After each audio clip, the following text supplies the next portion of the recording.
د حامد کرزي لخوا د پنجشیر جګړې ته د ورور وژنې نوم ورکول طالب پلویان ساق غوسه کړي. دا چې د جنرال مبین ترڅنګ نورو څه ویلي جزئیات هم دلته وګورئ او چینل سبسکرایب کړئ. کرزي وایي پنجشیر کې د ورور وژنه بنده شي او بخښنې نړیوال سازمان د پلټنو غوښتنه کړې.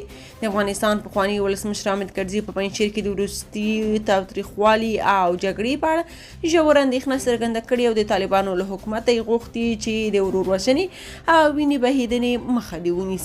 هغه همداراز ویلي تیرو ترخو تجربو ښکاره کړي چې جګړه او وینه بهول ستونزې نه حلوي بلکې اپوټه د بربادۍ او ویجاړۍ د ډېرېدو لامل کیږي.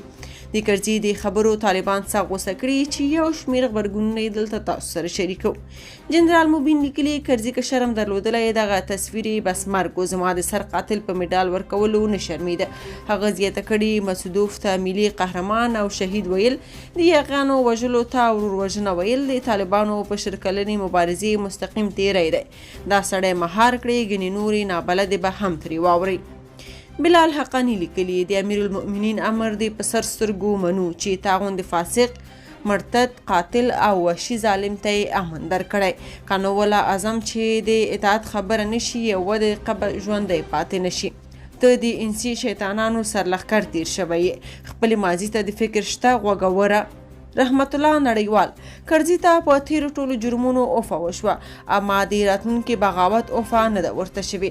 دا چې کرزي د باغیانو په مرګ خواشیني څرګنده کړې او د باغیانو غږ ورسره بدرګه کوي دا جنایت او بغاوت دی. محکمې د کرزي راکش کړي او د یاد بغاوت سزا دې ورکړي.